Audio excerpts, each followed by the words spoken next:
الحمد لله نحمده ونستعينه ونستغفره ونعوذ بالله من شرور أنفسنا من يهده الله فلا مضل له ومن يضلله فلا هادي له ونشهد أن لا إله إلا الله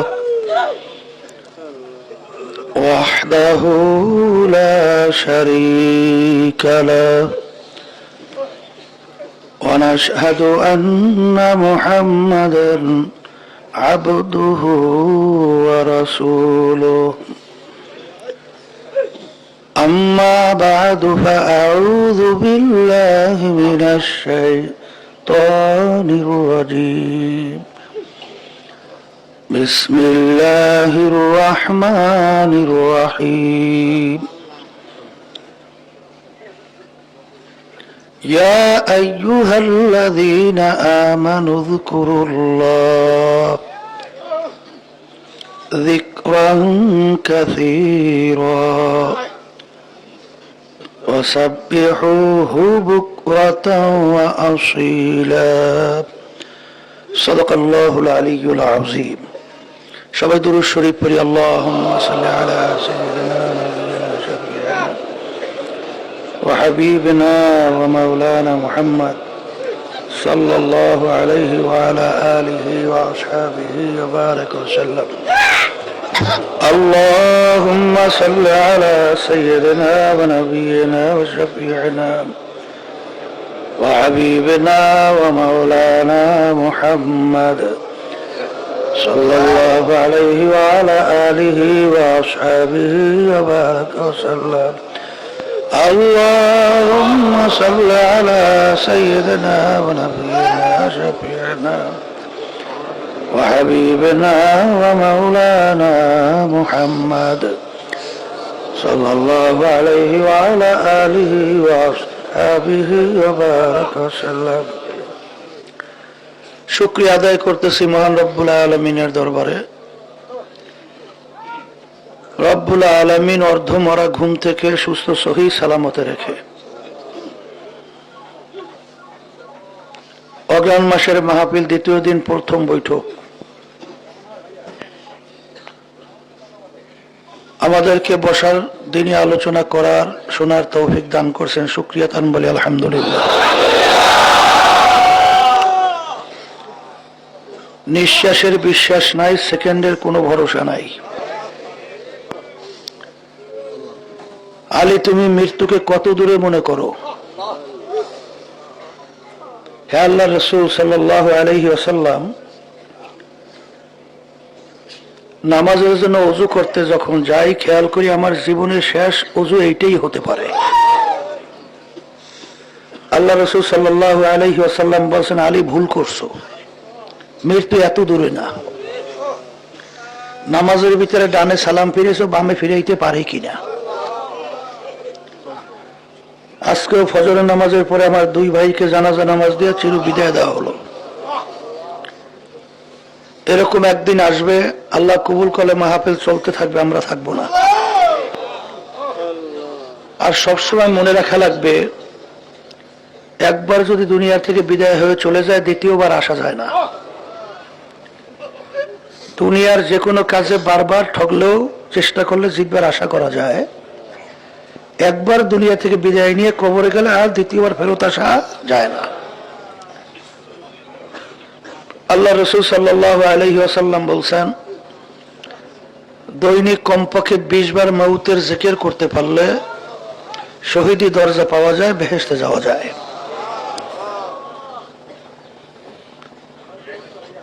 আসলে ব্যাপারটা হলো, আমরা সবাই জানি একদিন বিদায় হব, কিন্তু আশাই কিন্তু আমাদেরকে শেষ করতেছে। আসলে কখন কার ডাক আসবে কেউ তো জানা নাই। ফাঁসির আসামি 1 ঘন্টা পরে ফাঁসি হবে জানার পরে যত লোভনীয় জিনিস তার সামনে পেশ করলে ওর প্রতি তার কোনো আগ্রহ জমবে না, কারণ সে জানে 1 ঘন্টা পরে আমি আর দুনিয়াতে থাকবো না। ওই যে ঘটনা বারবার বলা হয়, বাদশাহ মুরিদ হয়েছিল, পীর সাহেব হুজুর সবক দিছিল দৈনিক 100 বার মৌতের জিকির করার জন্য।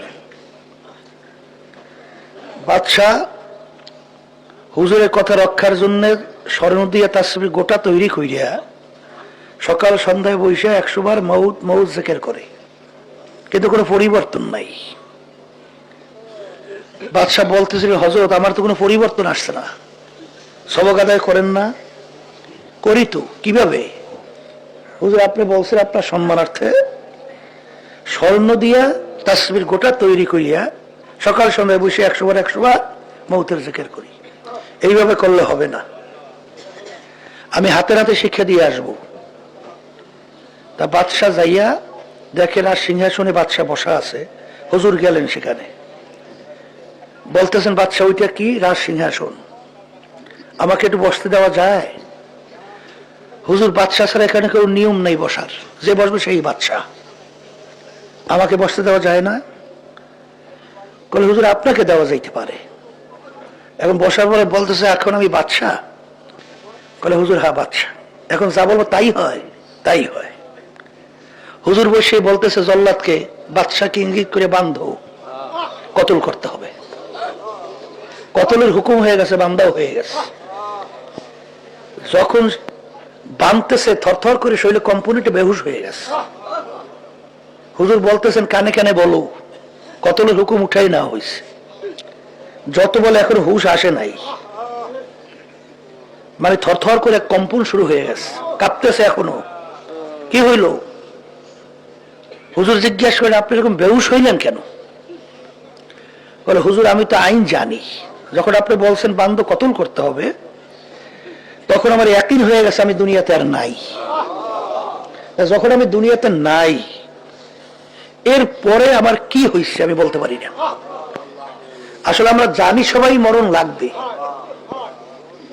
কিন্তু আসলে ওইটা ওইভাবে অন্তরে পুরাপুরি না বসার কারণে, আসার কারণে আসলে আমাদের যত দুনিয়ার ফাসাদ, এই যত মারামারি কাটাকাটি, যত মিথ্যা, যত জুলুম, যত বিভিন্ন ধরনের অনাচার, এটা আমাদের থেকে প্রকাশ পাইতেছে। যাই হোক,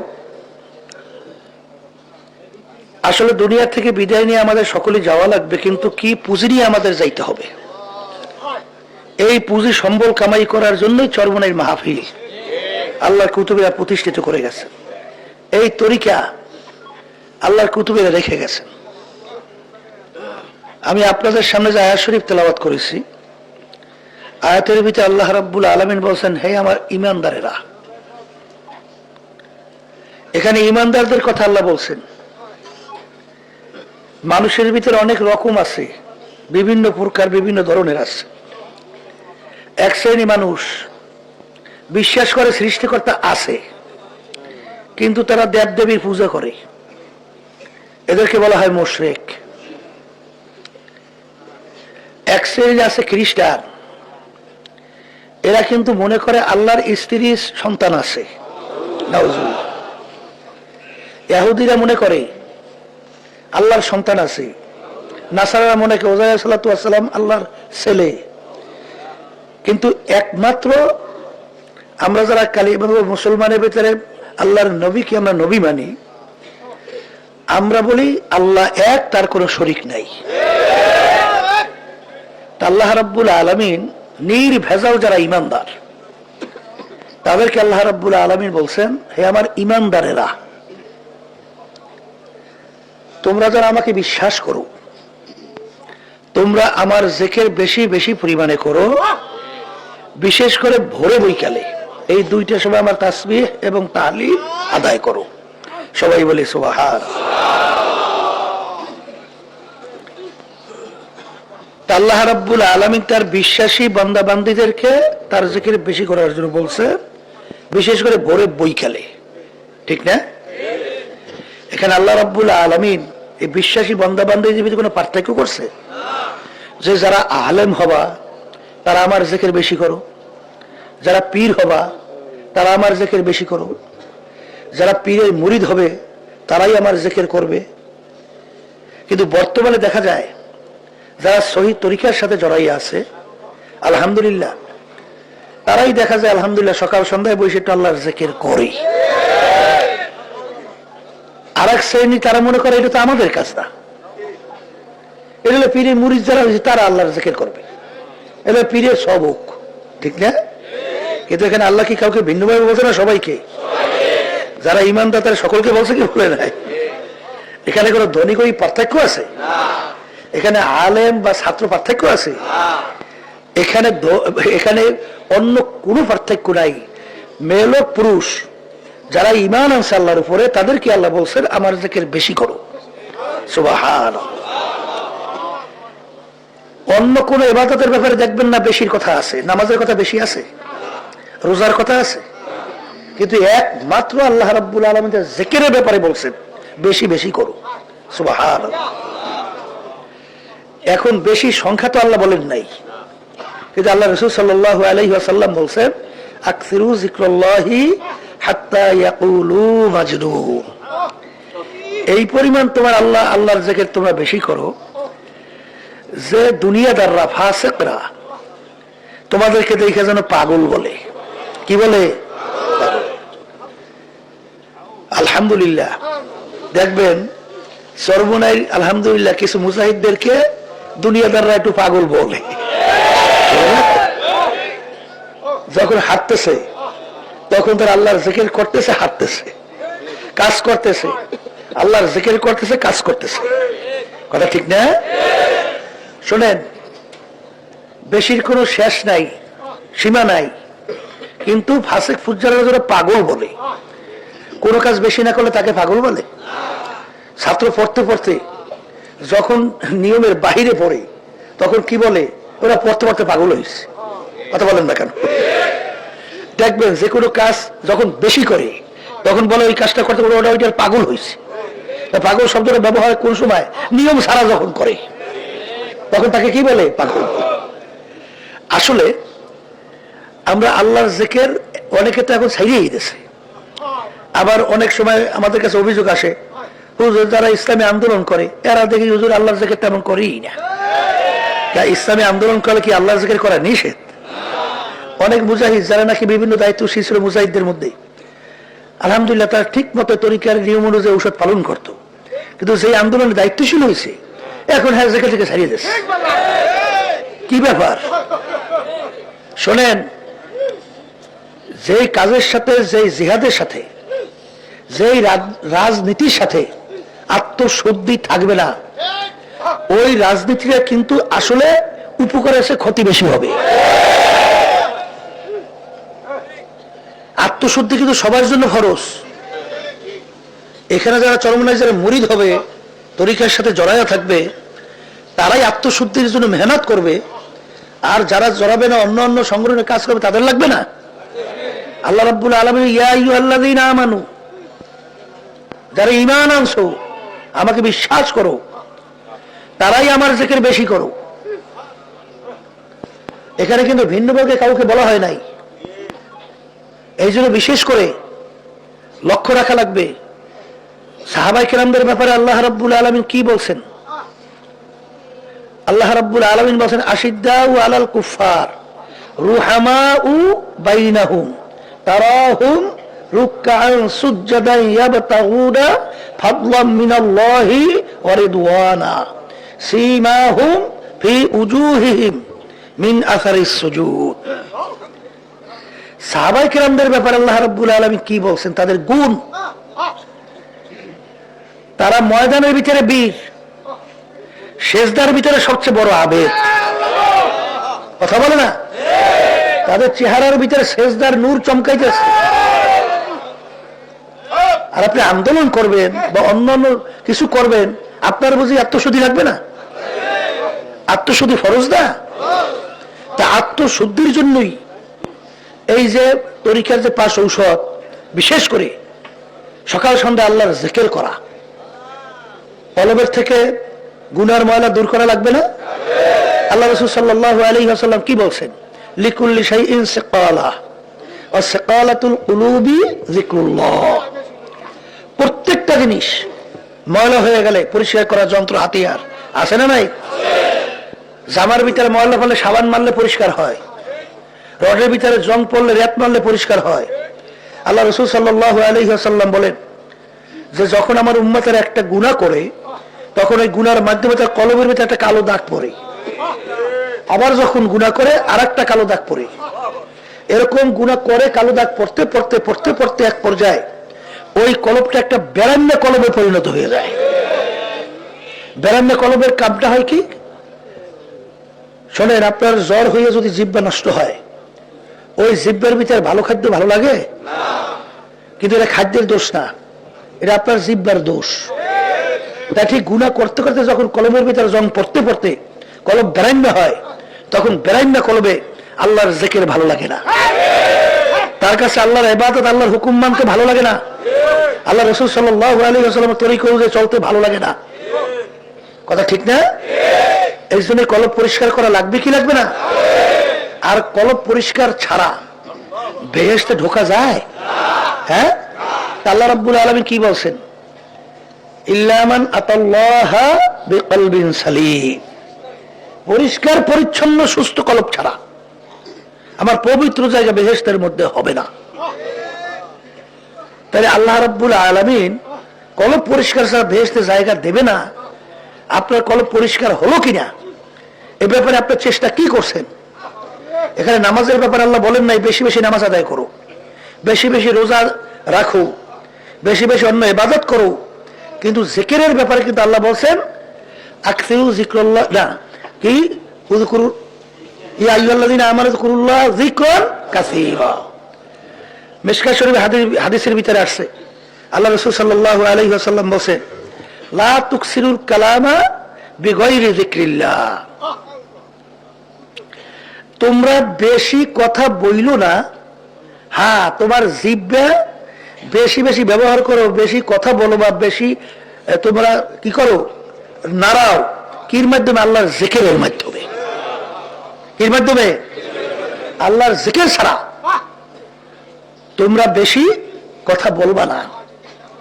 এই জন্য দেখবেন হাত্তা ইয়াকুলু মাজনুন, আল্লাহর জিকির বেশি করার জন্য আল্লাহ রাসূল সাল্লাল্লাহু আলাইহি ওয়াসাল্লাম বলেন দুনিয়াদাররা যেন পাগল বলে।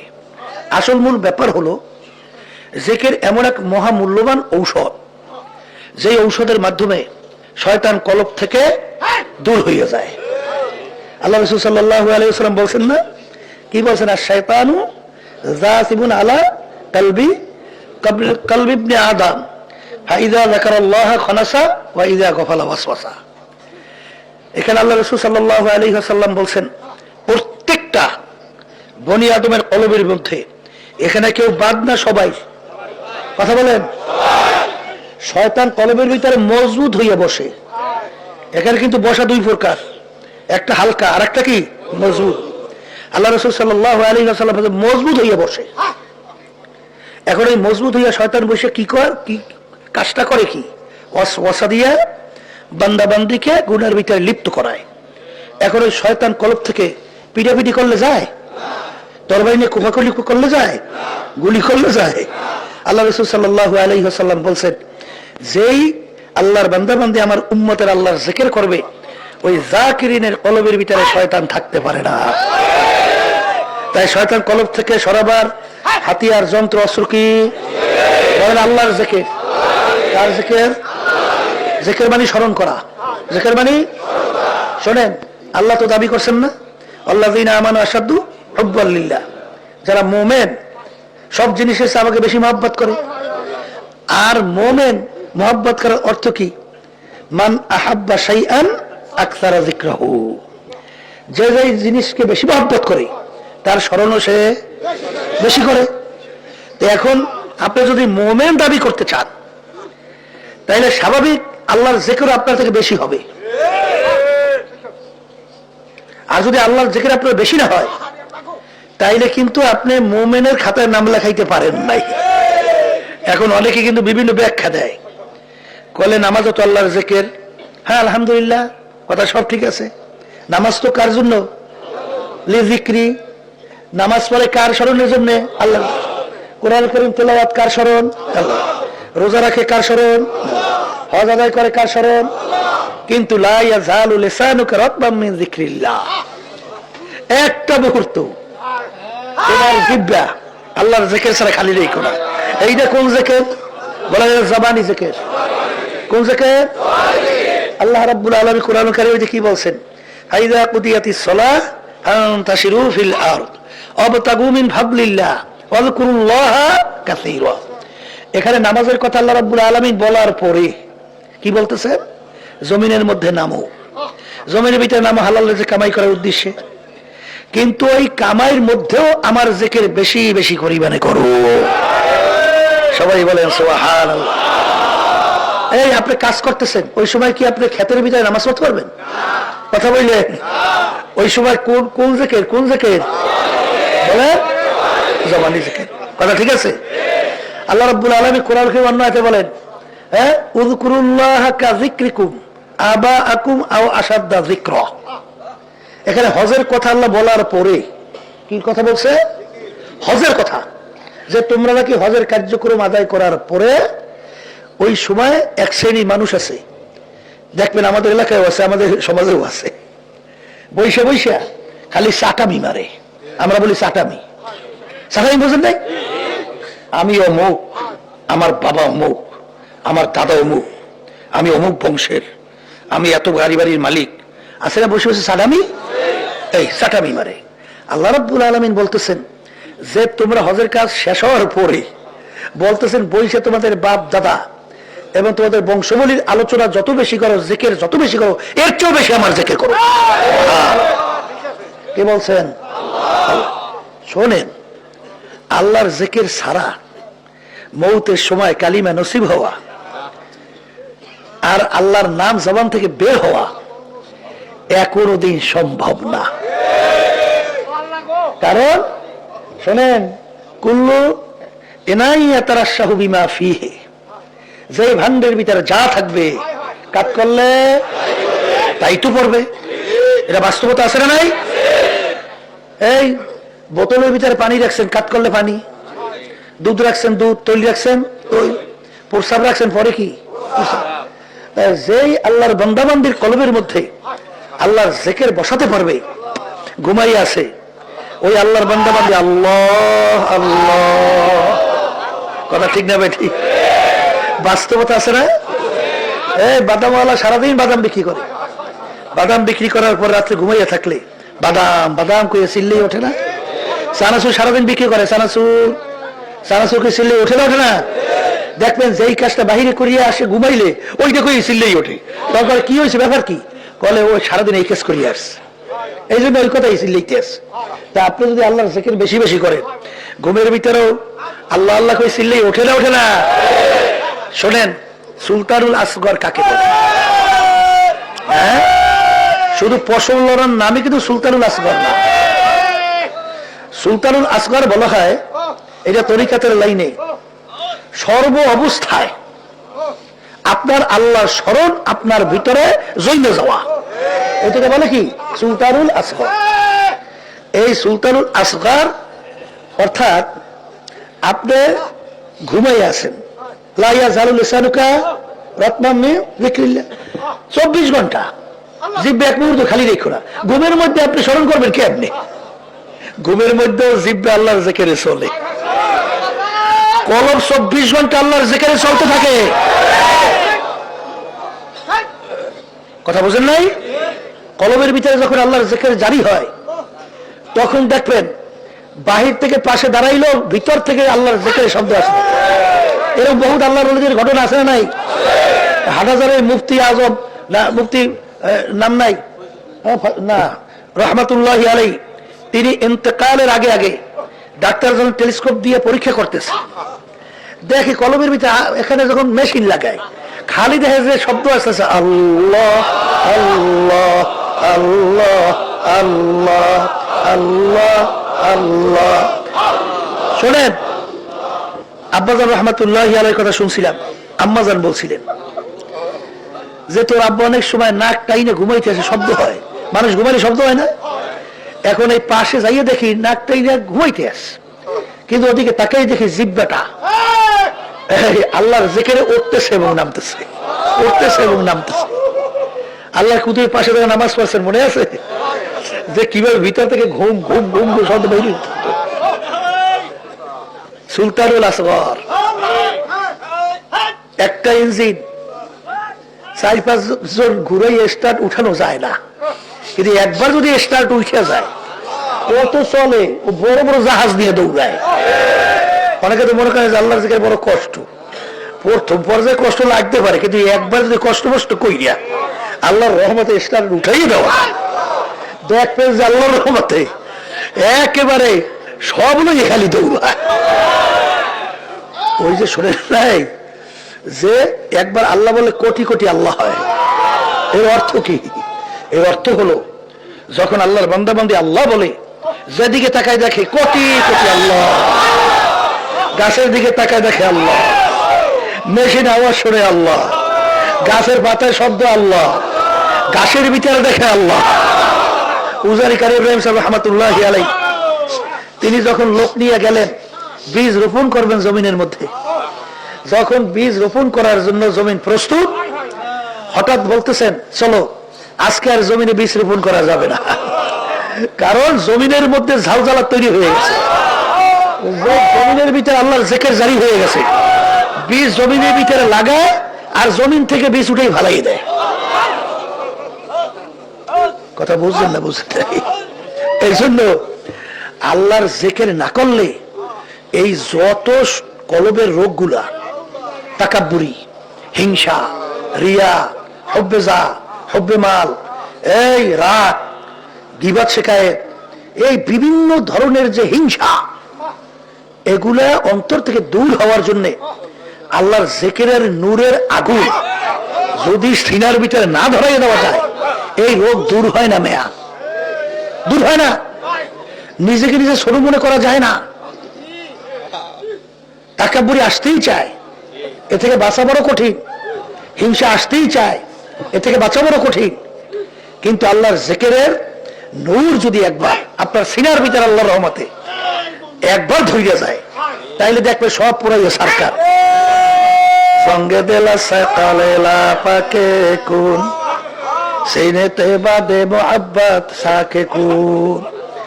যদি একবার সিনার ভিতরে এই আল্লাহর জিকিরের নূর একবার যদি সিনার ভিতরে লাগিয়ে যায় সব জ্বালাইয়া, তখন সব আল্লাহর ফজলে কি করে একেবারে সব সারখার করে দেয়। এই জন্য আল্লাহর জিকির পরীক্ষা করে দেখেন, যাদের ভিতরে আল্লাহর জিকির বেশি আছে তাদের চোখের মধ্যেও পানি আছে, কথা ঠিক না? কিন্তু যাদের ভিতরে আল্লাহর জিকির নাই তাদের চোখে পানিও দেখা যায় না। আর চোখের পানি ছাড়া জাহান্নামের আগুন ঠান্ডা হয়? জাহান্নাম থেকে বাঁচা যায়? এই জন্য আল্লাহর জিকিরের মাধ্যমে চোখে দেখবেন কলম নরম হইবে, কলম পরিষ্কার হবে, তখন চোখে তো পানি আসবে, কি কথা ঠিক কিনা? আর আল্লাহর জিকির যারা করে না তাদের চোখে পানি দেখা যায় না, কপাল কিন্তু পুড়ছে, চিন্তাও তো করেন না যে ব্যাপার কি, গুনার পর গুনাহ হইতেছে, আবার চিন্তাও নাই, চেষ্টাও নাই, চোখে পানিও নাই। তাহলে মান জাদ্দা বাজাদা, যে জিনিস যে পাওয়ার জন্য চেষ্টা করে ওই জিনিস পাইয়াও তো যায়, তারপরে চেষ্টাই তো নাই, গুনাহ থেকে বেরবেন কিভাবে? এই জন্য আমার ভাইদেরকে বলবো যে আল্লাহর জিকিরের মাধ্যমে দেখবেন আপনার ভিতরে আল্লাহর সঙ্গে একটা গোপন সম্পর্ক তৈরি হয়। কি দরকার হয় কি হয় না? কারণ যখন বান্দাবান্দি আল্লাহর জিকির করার জন্য বসে, তখন আমার মালিক কি বলছেন, আল্লাহ জালিসুম মান যাকারানি, কুদরতে আমি তার সঙ্গে বসে যাই। এখন জিকির করবেন খুব বেশি জোরে চিল্লাইয়া না একেবারে আস্তে আস্তে। আল্লাহ রাসূল সাল্লাল্লাহু আলাইহি ওয়াসাল্লাম মসজিদে ঢুকছেন, নববীর ভিতরে দেখেন আবু বকর সিদ্দিক রাদিয়াল্লাহু তাআলা জিকির করতেছেন একেবারে আস্তে। আল্লাহ রাসূল সাল্লাল্লাহু আলাইহি ওয়াসাল্লাম বলতেছেন, আবু বকর একটু বাড়াইয়া দাও। মসজিদে নববীতে দেখেন ওমর ফারুক রাদিয়াল্লাহু তাআলা আল্লাহর জিকির করতেছেন এত জোরে, মানে জোর অনেক শব্দ কইরা। আল্লাহ রাসূল সাল্লাল্লাহু আলাইহি ওয়াসাল্লাম বলেন, ওমর আওয়াজ একটু কমাইয়া দাও, জিকিরের আওয়াজ একটু কমাও। তাহলে একটু বাড়াও একটু কমাও, এখন হয়েছে কি মাঝখান এক শ্রেণী বাজানরা কিন্তু আছে এত জোরে জোরে জিকির করে, অনেকাংশে দেখা যায় ব্রেনে ক্ষতি হয়, শরীরে ক্ষতি হয়, অনেক সময় খেয়ালও কিন্তু বিগড়াইয়া অন্য মানুষের কষ্ট হয়। এটা খুব লক্ষ্য রাখতে হবে। জিকির করতে হবে মধ্যম আওয়াজ। আওয়াজ কি? মধ্যম আওয়াজ। এটা বিশেষ করে লক্ষ্য রাখা লাগবে। এরপরে আপনি যে জিকির করবেন, জিকির করলে দেখবেন যে আপনার নামাজের ভিতরে খুশু খুজু আল্লাহর ফজল করবে তৈরি হইতে থাকবে। এই যে আল্লাহ রাব্বুল আলামিন কি বলছেন, ওয়া যাকারা ইসমা রাব্বিহি ফাসাল্লা, আগে তোমরা আমার নামের জিকির করো, এরপরে নামাজ আদায় করো। আল্লাহর নামের জিকির কি? আল্লাহ আল্লাহ আল্লাহ আল্লাহ আল্লাহ আল্লাহ আল্লাহ আল্লাহ আল্লাহ আল্লাহ। এই আল্লাহর নামের জিকির করার পরে ওই বন্দাবন্দি যখন নামাজে দাঁড় হয় তখন কার স্মরণ হয়? কার স্মরণ হয়? দেখেন আপনারাই বলেন আল্লাহ স্মরণ হয়। তাহলে বোঝা গেল যে নামাজের আগে আল্লাহর জিকির করার জন্য আল্লাহ বলছে। আর আল্লাহর জিকিরের মাধ্যমে হাদিসের মধ্যে আসছে ফজরের নামাজের পরে সূর্য উদয়ের আগে এই সময়টা এত গুরুত্বপূর্ণ। কেউ যদি জিকির আজকার নাও করে, বসে থাকে, অন্য কোনো কথা দুনিয়ামুখী না বইলা, সূর্য উঠছে, তারপর আপনার ইশরাকে নামাজ পড়ে চলে যায়, তার আমল নামায় একটা কবুল হজ, একটা কবুল উমরার সব আল্লাহ আমল নামায় দান করে। আর কেউ যদি এই ফজরের নামাজ আদায় করার পরে সে বসে আল্লাহর জিকির করে, এরপর সূর্য উঠলে ইশরাক নামাজ পড়ে বের হয়, 100 কবুল হজ, 100 কবুল উমরার সওয়াব আল্লাহ তার আমল নামায় দান করে। তাহলে এখানে আল্লাহ রাব্বুল আলামিনের জিকির করলে এগুলো হাদিস না? কথা বলে না? আল্লাহ রাসূল সাল্লাল্লাহু আলাইহি ওয়াসাল্লাম বলছেন না?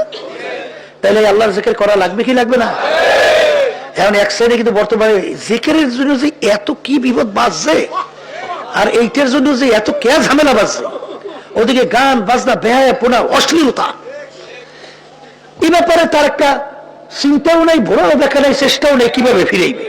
কিন্তু এক শ্রেণী আল্লাহর বান্দাবান্দি আল্লাহর জিকির করে, ওখানে সহ্যই করতে পারে না, তখন বিভিন্ন ফতোয়ার কারি নিয়ে আসে। হ্যাঁ, ওই এক আল্লাহর বান্দা সর্বনাইতে আসছে, একটু বেকায়দার লোক আছিল সামাজিক ভাবে, ওই সর্বনাই আসার পরে তো আল্লাহ দিনের বুঝদান করছে, এরপরে তো এখন নামাজও পড়ে, একটু আল্লাহর জিকিরও করে। তাই একজনে যাইয়ে বলতে আছে, বুঝছেন, যে এই তুমি এরকম বসিয়া মসজিদে বসিয়া একত্রিত হয়ে জিকির করো, এটা জায়েজ নাই, এটা বেদাত, মানে দাঁত নাই, কি নাই, দাঁত নাই, বেদাত, বেদাত। এরপরে আবার গেছে, হ্যাঁ তুমি জোরে জোরে জিকির করা জায়েজ নাই। এখন ও একটু আছে না গোক্ষা, আমরা বসে দেখো গোক্ষা বদের, বুঝছেন, ও কইতে আসে যে আচ্ছা এইটা বেদাত, এটা জায়েজ নাই, বুঝলাম। আমি যে সমাজে গান বাজনা করাইতাম, মহিলাদেরকে যে ল্যাংড়া নাচাইতাম, একে আপনার মনে আছে? কলে হয়, তা তো আছে। কলে তখন যে আপনাকে আমি দাওয়াত দিয়েছিলাম তা মনে আছে? কলে তাও তো মনে আছে। কলে আমার বাড়ি দাওয়াত খাইছিলেন? কলে খাইছিলাম তো। বলতে হাদিয়া তো হেনেছিলেন? কলে তাও তো নেছিলাম। বলে তখন তো আমাকে একটু কর নাই যে তুমি এই কাজটা করিও না, এটা কিন্তু জায়েজ নেই, হারাম, মাইয়া নাচাইও না, গান করিও না, দৌড়বাদ্য ভিডিও না, এত কর নাই। তখন তো আপনি হাতিয়ে এনেছেন, আমার বাড়ি দাওয়াতও খাইছেন, কিন্তু আজকে আল্লাহ রাব্বুল আলামিন আমার সর্বনাই নেওয়ার পরে এখন এগুলো আমি সব বাদ দিয়েছি, এখন 5 ওয়াক্ত নামাজ পড়ি, এখন বসে একটু আল্লাহর জিকির করি, এখন তুমি এটা সহ্য করতে পারো না? এমন ভাবে মারবো, থাবা একের গাল মা চলেই ভালো। এই এক পথে হিংসুক, এই হিংসুকদের কারণে আজকে সব শেষ হইতে আছে। রশিদ আহমদ গঙ্গুর রহমতুল্লাহ আলাইহি কে জানেন? যত হাদিস সনদ বাতাইবে যত আলেমরা ভারত উপমহাদেশের মধ্যে, তার নাম সনদে উল্লেখ করে সামনে যাওয়া লাগে। যার উপাধি ছিল জামানার আবু হানিফা, যার উপাধি ছিল কুতুবুল আলম, 1 লক্ষর মতো তার হাদিস শুধু মুখস্থই ছিল, সে বোঝে নাই, বোঝে সুটকিয়া, আসলে হিংসায় ভরা, শয়তানিতে ভরা, তাকাব্বুরিতে ভরা, বিভিন্ন কায়দা কায়দা আল্লাহ মাফ করুক, কিন্তু আমাদের অনেক জানা আছে, কথা বলছেন, তাকে কয়েক টাকা দিয়ে কিভাবে কি ঘুরায় আমরা অনেকের কাছ থেকে সব জানি। যারা যারা যেই কাজ করছে সব আমাদের কাছে বলে না, সব আমাদের জানা আছে যে কোন জায়গায় কি কোথায় কি করে। আল্লাহ মাফ করুক আমাকে সবাইকে। তা আল্লাহর জিকির কে এটা চরমনে কোন পীরের কথা? কার কথা? হ্যাঁ, আল্লাহর কথা। জিকির করে দেখেন আমাদের উদ্দেশ্য কি? ইমানকে মজবুত করা, নেক আমল করা, এই দুইটা কাজ না? বেশ, কয়টা কাজ? ইমান মজবুত, নেক আমল। আপনারা পরীক্ষা করে দেখেন তো যে ইমান মজবুত এবং নেক আমলের ব্যাপারে যাদের ভিতরে আল্লাহর জিকির নাই, ইমানের ব্যাপারে একটু তালাশ করে দেখেন কয়জন থেকে যখন সম্মানের কোন পদের কথা বলা হয় কয়জন যে টেকবে জাকিরিন ছাড়া? আল্লাহ ভালো জানে। ইমান মজবুত হওয়ার জন্য আল্লাহর জিকির বেশি করার মাধ্যমে তখন তার দুনিয়া হয়ে যায় তার কাছে মূল্যহীন, সম্মান তার কাছে কোনো সম্মান বলতেই কিছু থাকে না। এই কথা ঠিক না ভাই? ঠিক। আর বর্তমানে এক শ্রেণী আমরা সম্মানের ভাগ লইছি। আর সাহাবায়ে কেরামদের ইতিহাস কি? ওমর ফারুক রাদিয়াল্লাহু তাআলা আনহু দেখবেন উটের পিঠে যাইতে আছে আর গোলাম তো রশি টানে, বলতেছে গোলাম তুমি উটের পিঠে ওঠো, আমি উটের রশি টানবো। মেটা দে আপনা হাসতে को अगर कुछ मर्तबा चाहो কেদানা খাককে মেলে গোলে গোজার হতা হয়। যতক্ষণ পর্যন্ত একটা বিচি দানা তার অস্তিত্ব মাটির মধ্যে বিলীন না করবে, ওর থেকে কোনোদিন অঙ্কুর জ্বালানো সম্ভব না, অর্থাৎ তার থেকে কোনোদিন গাছ ওঠে না। আনা ইন্দামু কাসরাতিল কুলুব, আমার মালিক বলে আমি ভাঙ্গা দিলের কাছে থাকি। সাহাবায়ে কেরামদের ইতিহাস পড়লে দেখবেন, আল্লাহর ওলিদের ইতিহাস পড়লে দেখবেন, বড় পীর আব্দুল কাদের জিলানী রাহমাতুল্লাহি আলাইহি রাস্তা দিয়ে যান, কুকুরের জবান খুইলা গেল। কুকুর বলে, বড় পীর সাহেব হুজুর বলেন আপনি ভালো না আমি ভালো? বড় পীর সাহেব হুজুর চিন্তায় বিমূঢ়, কর্তব্য বিমূঢ়। যদি বলে কুকুর তুই ভালো, আল্লাহর কালামের উল্টা। যদি বলে কুকুর তুই খারাপ, তাকাব্বুরি ভিতরে কি বলবে? কিং কর্তব্য বিমূঢ় অবস্থায় অপেক্ষা। আল্লাহ রাব্বুল আলামিন প্রশ্নের উত্তর ভিতরে পয়দা করলেন। তিনি বলেন, কুকুর শোন, কিয়ামতের ময়দানে আমার মালিক যদি আমাকে মাফ কইরা দেয়, ও কুকুর তোর চেয়ে আমি অনেক ভালো। আর কিয়ামতের ময়দানে আমার মালিক আমাকে মাফ না করে, ও কুকুর তুই আমার চেয়ে অনেক ভালো। এ কবরের যাত্রীরা, হে পীর সাহেবেরা, হে মুফতি সাহেবেরা, হে মুহাদ্দিস সাহেবেরা, ইমাম সাহেবেরা, এ যারা নাকি বিভিন্ন বুজুর্গি দাবি করেন, ভালো করে মনকে বুঝাও আর তারপর মাওলার কবরে রওনা করেন। দেখলে আর কিস্তি বা কিস্তি আপনা দেখলো, দেখলে আর কিস্তি বা কিস্তি আপনা দেখলো, ঘরে দরিয়া কি अंदर किस्ती डूब जाने ना दो। বাজান, পানি ছাড়া নৌকা কিন্তু চলে না, কিন্তু এ মাঝি নৌকা চলবে পানির মধ্যে, কিন্তু তোমার সতর্ক থাকা লাগবে পানি যাতে তোমার নৌকার ভিতরে ডরায় না জমে। কারণ বেখেয়ালে যদি ডরায় জইমান, আস্তে আস্তে তোমাকে সহ নৌকা সহ সমুদ্রের তলাইয়া ধ্বংস করে ফেলবে। হে আল্লাহর বান্দারা, পর্দা আলে মা বোনেরা, হে 3.5 হাত নৌকার মাঝির দলেরা, দুনিয়া হইল বাজান এই নদীর কিনারা। এই নদীর ভিতরে 3.5 হাত নৌকা নিয়ে তোমার আমার চালাইয়া বড় বড় সমুদ্র সামনে, মৌতের সমুদ্র, কিয়ামতের ময়দানের সমুদ্র, মিজান পুলসিরাতের সমুদ্র। এই সমুদ্রের ভিতরে 3.5 হাত নৌকা চালাইয়া বাইয়া বাইয়া নদীর ওপার যাই আমার মাওলাকে পাওয়া লাগবে। কিন্তু খবরদার খেয়াল রাখা লাগবে, মাঝে চলবো আমরা দুনিয়ার মধ্যে, কিন্তু বাজান কলবের ভিতরে দুনিয়ার মোহাব্বত তো কিছু উঠতেই চায়। এখন এই দেখবেন প্রত্যেক নৌকার ভিতরে পানি জমলে শেষ করার ব্যবস্থা আমরা বরিশালের বলি হেউতে দিয়া পরিষ্কার করে, স্টিল বোর্ডেও কিন্তু থাকে। আমরা চলি দুনিয়ার মধ্যে, দুনিয়ার মোহাব্বত কলবে বসতেই চায়। এই জন্য সকাল সন্ধ্যায় বৈশা একটু দূর দিয়া টান দিয়া কলব পরিষ্কার করা লাগবে। বৈশা একটু মাথা ডান দিকে ঘুরাইয়া বলো লা ইলাহা, আর বাম দুধের দুই আঙ্গুল নিচে কলবের ভিতরে ধাক্কা দাও ইল্লাল্লাহ। লা বলার সময় খেয়াল করো নাই নাই নাই, আমার পীরের গরম নাই, আমার মুফতির গরম নাই, আরে আমার টাকার গরম নাই, আমার ক্ষমতার গরম নাই, আমার সৌন্দর্যের গরম নাই, আমার সেক্রেটারি সভাপতির গরম নাই, আমার বংশের গরম নাই, শিক্ষার গরম নাই, আমার নেতাগিরির গরম নাই, নাই নাই নাই, আল্লাহ বাদে কেহ মাবুদ নাই। এইভাবে বৈশা বসে ডুরি দিয়ে একটু কলব থেকে দুনিয়ার মহাব্বত সরাও। বাজান সরাইতে সরাইতে আল্লাহর ফজলে এক সময় দেখবা তোমার আমার দিলের ভিতরে এমন একটা পরিবেশ আল্লাহ তৈরি করে দেবেন, তখন তোমার নামাজ পড়তে ভালো লাগবে, তখন তোমার আল্লাহর হুকুম পালন করতে ভালো লাগবে, রোজা রাখতে ভালো লাগবে, আল্লাহর জিকির করতে তোমার কাছে ভালো লাগবে। নামাজের সময় যখন হয় তখন পাগলের মতো হইয়া যায়। বাজার আল্লাহ রাসূল সাল্লাল্লাহু আলাইহি ওয়াসাল্লাম আয়েশা সিদ্দিকা রাদিয়াল্লাহু তাআলা আনহা আম্মাজান বলতেছেন, যখন নামাজের সময় হয়ে যাইত এমন ভাবে আল্লাহ রাসূল সাল্লাল্লাহু আলাইহি ওয়াসাল্লাম পেরেশান হয়ে যাইত, মনে হয় সে আমাকে চেনি না। আল্লাহু আল্লাহ। বাজান দাদাজানের কথা শুনছি, আব্বাজান বলতেন মৌতের সময় তোমার জবান থেকে কালিমা বের হবে না, কি বের হবে তুমি কিভাবে বুঝবা? তুমি হঠাৎ একটা উঁচা বা কিছুতে ধাক্কা খাইয়া যখন পইরা যাও, ইচ্ছা ছাড়া তোমার মুখ থেকে একটা শব্দ বের হয়, তখন কি বের হলো? ইন্না লিল্লাহ, আল্লাহ, আল্লাহু আকবার, না কি বের হয়? মাগরে বাবারে।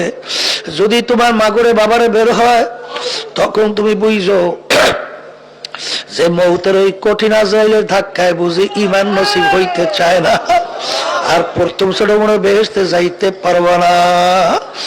এই সিনেমার ভাইদেরকে বলবো, পর্দা আলে মা বোনদেরকে বলবো, একটু পরীক্ষা কইরা দেখলেই তো হয়। বাজার এখানে চরমনায় বাজান তোর চরমনায় সবক তা কিন্তু না, আমাদের উদ্দেশ্য ইমানকে মজবুত করা। বাজান আল্লাহু আকবার, নেক আমল করা। দেখবেন যারা ঠিক মতো ঔষধ পালন করে, বিশেষ করে সকাল সন্ধ্যা আল্লাহর জিকির ছাড়ে না, দিন আর দিন তাদের আল্লাহর ফজলে ঈমান মজবুত হইতে থাকে। দুনিয়াও যদি তাদের পায়ের উপরে ফেলাইয়া দেওয়া হয়, আল্লাহর ফজল করমে তাদের অন্তর মন ওদিকে ঝোঁকে না, তাদের ওইটা কোনো মূল্যই থাকে না, তাদের কাছে কোনো মূল্যই দুনিয়ার তখন থাকে না। বাজান এইটা কিন্তু বুঝবার জিনিস, এই পদে না পড়লে বোঝানো যাবে না, তাদের কাছে ওরা কোনো মূল্যই নাই। এই অবস্থা তৈরি করার জন্য বেশি বেশি আমার মালিকের জিকির করা লাগবে। ইতিহাস পড়িয়া দেখো, আল্লাহর ওলিদের ইতিহাস, যে এমন কোন আল্লাহর ওলি দুনিয়ার থেকে যায় নাই যারা বেশি বেশি পরিমাণ আল্লাহর জিকির করে নাই। সবাই আল্লাহর জিকির এত বেশি করত। আমার আব্বা জানের মুখে শুনছিলাম দাদা জানের কথা, দাদা জানে এত বেশি আল্লাহর জিকির করতেন, আব্বাজান বলতেন সীমা ছাড়া এত বেশি আল্লাহর জিকির করতেন, কিভাবে সম্ভব? বাজার এরকম সকাল সন্ধ্যায় বইসা আমার মালিক ক্রিয়া বইসা মালিকের স্মরণ করো, হাঁটতেছো মাওলার জিকির করতে থাকো। একটা সময় দেখবা আমার মাওলার নামে এত মজা। এক আল্লাহর ওলি বলছিলেন, যখন আমি আল্লাহর নাম জবান থেকে বলি আমার জিহ্বাটা মিষ্টিতে ভইরা যায়। এই যে আমার ভাইদেরকে বলবো, পর্দা আলে মা বোন যারা শুনতেছেন, আমার আব্বাজান বলতেন বাবা তুমি অসুস্থ বইসা আল্লাহর জিকির করতে পারো না, শুইয়া শুইয়া হইল আল্লাহর জিকির ছাইরো না। তোমার বেশি অসুস্থ জবান লড়াইয়া জিকির করতে পারো না, আরে খেয়ালে আল্লাহর জিকির করতে থাকো, তবু আল্লাহর জিকির ছাইরো না। কারণ জাকিরিন কত ঘটনা আমাদের সামনে বলে। ওই বাজার আমাদের এই দুই ছেলে মাহফিলে আসছে, কালকেও দেখা করলো। তার আব্বা চরমনার মুজাহিদ, খুব খাঁটি মুজাহিদ ছিল। বাজান তার ইন্তেকালের ছবি আমাকে দেখাই বলে, হুজুর দেখে মৌতের পূর্ব মুহূর্তে মাওলার জিকির জবান থেকে বের হইতেছে, আরে জবান দিয়া শুধু মাওলার জিকির করতে আছে। এরপরে দুনিয়ার থেকে বিদায় হইয়া চলে গেল। ওই খুলনা ইসলাম রহমাতুল্লাহ হালকার মধ্যে ওই জাকিরিন আল্লাহর বান্দা, আল্লাহু আকবার, তার মেয়ে স্বামী ছিল আল্লাহু আকবার হাফেজ। অসুস্থ শূন্য তারা যখন দুইজন আসলে আল্লাহু আকবার সবে সাদেক হয়ে গেল, তখন ডাক দিয়ে বলে, দুলামিয়া ওঠেন, আজান দেন। আজান শুনে আমি মালিকের আমি রওনা করব, আমার কি শব্দটা আমার ঘরে আমি যাব, আমার বাড়িতে যাব। বাজান দুলা মেয়ে দেখলো সবে সাদেক হয়ে গেছে। সে উজু কইরা যখন আজান দিতে আছে, মেয়ে উইটা উজু কইরা পাশে কুরআনুল কারীম তেলাওয়াত করে, তখন ইঙ্গিত করে বলল মেসওয়াক দেওয়ার জন্য। তিনি মেসওয়াক করেন আর খেয়াল করে আজান শুনতে আছে। যখন ওই আল্লাহর বান্দা আজান শেষ করলো, সেই আল্লাহর বান্দা লা ইলাহা ইল্লাল্লাহু মুহাম্মাদুর রাসূলুল্লাহ আল্লাহ বলতে বলতে দুনিয়া থেকে বিদায় হয়ে গেল। মওত তো তোমারও হবে, আমারও হবে, কিন্তু কোন অবস্থায় তোমার আমার রুটা বের হবে একদিনকে চিন্তা কইরা দেখছো?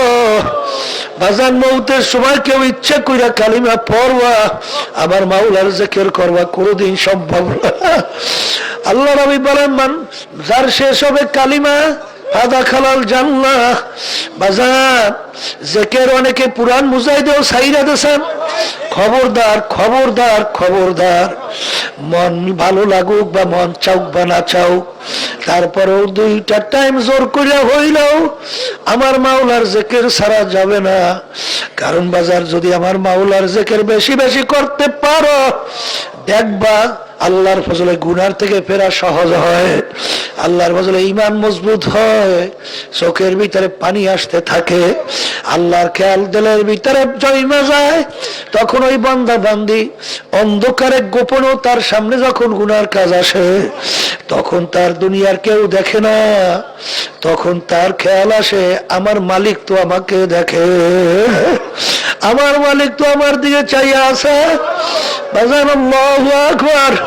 ওই যে মুসা আলাইহিস সালাতু ওয়াস সালামের জামানায় ধনী লোকের বাড়ির পাশে গরিব বেচারার বাড়ি, ঘরে কোনো খাবার নাই, বাচ্চাগুলা পেটের ক্ষুধা চিল্লায়, মায়ের সামনে বাচ্চাগুলা পেটের ক্ষুধা চিল্লায়, বাচ্চার কান্না দেখে মা তো সহ্য করতে পারে না। পাশের বড় লোকের বাড়ির কাছে যাই যখন খানা চাইলো খাদ্য, বড় লোকটা এত দুষ্ট প্রকৃতির বলে, তুমি যদি আমার সঙ্গে খারাপ কাজে অপকর্মে লিপ্ত হইতে পারো, বিনিময়ে আমি খাদ্য দিব। সে এই শুইনা চইলা গেল। এরপরে দেখে বাচ্চাগুলা শ্বাস টানতে পারে না, রুটা বের হইবে হইবে। তখন মায়ের সামনে বাচ্চা মারা যাবে, সহ্য করতে পারে না, দৌড় দিয়ে আবার গেল, আগে খানা দাও, বাচ্চাগুলা বাচ্চুক, তোমার প্রস্তাবে তো কোনো উপায় নাই। যখন খারাপের জন্য আল্লাহর বান্দা ওই দুষ্ট প্রকৃতির লোকটা আগাইতেছে, ওই আল্লাহর বান্দির ভিতরে থর থর করে কম্প শুরু হয়ে গেল। তখন আল্লাহর বান্দা বলে, ব্যাপার কি, তোমার শরীরে কোন থর থর করে কেন কাঁপতেছে?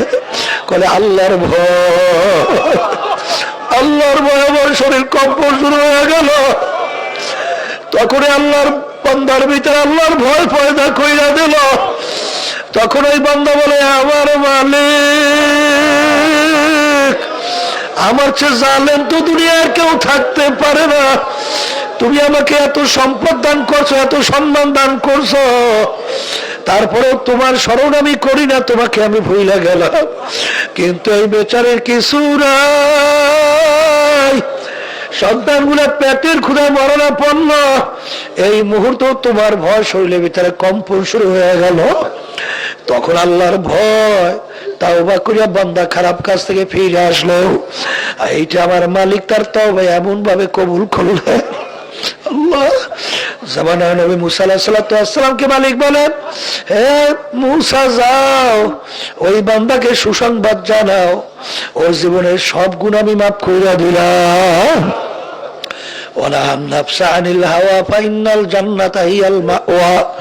যে আল্লাহর বান্দা বান্দি আমার মাওলার ভয় গুনার থেকে নিজেকে ফিরিয়ে রাখবে, আমার মালিক বলেন তার ঠিকানা বেহেশত। এইটা আমার মালিকের ভয় ভিতরে না জমলে, মালিকের স্মরণ ভিতরে যদি না জমে, কোনদিন বান্দাবান্দি গুনার থেকে ফিরতে পারে না। এই জন্য আমার বাজানদেরকে বলবো, পর্দা আলে মা বোনরা যারা শুনতেছেন, খবরদার দুইটার সময় মাওলার জিকির ছাইরেন না। হাঁটতেছেন, বৈশা করতে পারেন না, আল্লাহর জিকির করতে থাকেন। শুয়ে আছেন, মাওলার জিকির করতে থাকেন। বাজান খবরদার আল্লাহর জিকির দুইটার সময় ছাইরেন না। যদি আল্লাহর জিকির করতে পারেন, দেখবেন সমস্ত ইবাদতের ভিতরে আল্লাহ মজা লাগাইয়া দেবেন। আর যদি আল্লাহর জিকির ছাইরা দাও, ইবাদতের ভিতরে মজা আসতে চায় না, চোখেও পানি আসতে চায় না, কলব নরম হয় না। বাজান এই জন্য বেশি বেশি আমার খেয়াল সহকারে মাওলার জিকির করা লাগবে। অনেক জিকির করে ঠিক, এদিক ওদিকে তাকাইয়া থাকে, এতে কিন্তু জিকিরের তাসির আসতে চায় না। খুব খেয়াল সহকারে জিকির করা লাগবে। জিকির এমন এক মালিকের নির্দেশ, এর মাধ্যমে দেখবেন যারা এই আশরাফ আলী হাকিমুল উম্মাত থানভী রাহমাতুল্লাহ আলাইহি বলছেন, হিন্দুকে বা মুশরিক তাদেরকে আল্লাহর জিকির বাতাইও না, শিখাইও না, কারণ এর তাসির যে কোনো মুহূর্তে তাদের ভিতরে আসতে পারে। অনেকের ভিতরে আল্লাহর জিকিরের মাধ্যমে একটু তাসির আসে, মনে করে মনে হয় দরবেশ হয়ে গেছেন। না, খবরদার, এটা কোরামিন ইনজেকশনের মতো, গ্লুকোজ ইনজেকশন দেওয়ার সঙ্গে সঙ্গে শরীরের ভিতরে একটু হঠাৎ একটা গরম অনুভব হয়। এটা কিন্তু আসলে মূলত ইনজেকশনের তাসির না। তাসির হইল যেই উদ্দেশ্যে ইনজেকশন পুশ করা হলো, অর্থাৎ অর্থাৎ আপনার শরীর সুস্থ হওয়া এবং আপনার শরীর সবল হওয়া, যদি ওই কাজ শুরু হয় তাহলে মনে করবেন আপনার ইনজেকশনের তাসির হয়েছে। কিন্তু যদি আপনার ওই কাজ না হয় তাহলে মনে করবেন ইনজেকশনের তাসির হয় নাই। অনেকে দেখা গেছে আল্লাহর জিকির বাতাবার পরে আল্লাহর জিকিরের মাধ্যমে একটু হালাত তৈরি হয়েছে, জজবা হালাতে গোলবা তৈরি হয়েছে, বিভিন্ন ধরনের ব্যতিক্রম ধর্মী আচরণ তার থেকে প্রকাশ পাইছে, মনে করছেন দরবেশ হয়েছেন। না, দেখতে হবে তার আমল আখলাক ঠিক হইল কিনা, তার চরিত্র ঠিক হইল কিনা, তার মুআমালাত মুআশারাত ঠিক হইল কিনা। তার সব যদি ঠিক হয় তাহলে মনে করতে হবে তাসির হয়েছে। আর যদি ওই একটু লাফালাফি করে, পয়সা পাইলি খাইয়ে ফেলায়, ওই বিভিন্ন কাজের লোভী, অনেক সময় শোনা যায় নাউজুবিল্লাহ, আল্লাহ মাফ করুক, ওই জিকির করতে আছে, ওই ভিতরে জিকিরের ভিতরে আল্লাহ আল্লাহ করতে আছে, পাশে বলে বলে আব্বা আব্বা আব্বা, নাউজুবিল্লাহ। ওরে খবিসের দলেরা কিসের জন্য ধোঁকাবাজ আসছো? এ খবিস, কিসের আব্বা আব্বা জিকির তোকে কে শিখাইছে? এখানে জিকির বলে আল্লাহর, এখানে শব্দ নাম বলবা আল্লাহর। এই ধোঁকাবাজদের চিহ্নিত করতে হবে। খবরদার, এই ধোঁকাবাজদের কারণে কিন্তু তরিকার বদনাম হয়। আবার এক শ্রেণীর বিভিন্ন দরবেশি দেখাইয়া বিভিন্ন ঘরে ঘরে যাইয়া তারপর ওই জিকিরের মজমা মিলাইয়া শেষ পর্যন্ত গেছিলাম ওই ইতে পটুয়াখালী জেলার এক থানায়। সেখানে বলতেছিল যে ঘরের ভিতরে বৈশা ওই জিকির করতে আছে, এমন ধরনের বিশ্রী ওই যে গান বাজনা এরকম টান দিয়া কাওয়ালি। শেষ পর্যন্ত ঘরের ভিতরে মহিলা বলতে আছে, এগুলা কোথার থেকে আনছে, পিছাই দিয়ে পিড়াইয়া বের কর। এরা কি তরিকার বদনাম না সুনাম? এই জন্য খুব লক্ষ্য রাখা লাগবে। ওই দরবেশ দেখলেই কিন্তু হবে না, তাদের আমল আখলাক চরিত্র দেখা লাগবে, তাদের লেনদেনও দেখা লাগবে, তাদের শরীয়তের ব্যাপারে সুন্নতের ব্যাপারে পাবন্দিও দেখা লাগবে। নালে এই দরবেশের কোনো মূল্য নাই, এই জিকিরের কোনো মূল্য নাই, বরং আরো ক্ষতিগ্রস্ত হইবে। এই জন্য খুব সতর্ক অবস্থায় আমাদের পা বাড়াতে হবে। আল্লাহ রাব্বুল আলামিন আমাদের সবাইকে আমল করার তৌফিক দান করেন। এখন খেয়াল সহকারে একটু মাওলার জিকির করেন। লা ইলাহা ইল্লাল্লাহ, লা ইলাহা ইল্লাল্লাহ, লা ইলাহা ইল্লাল্লাহ।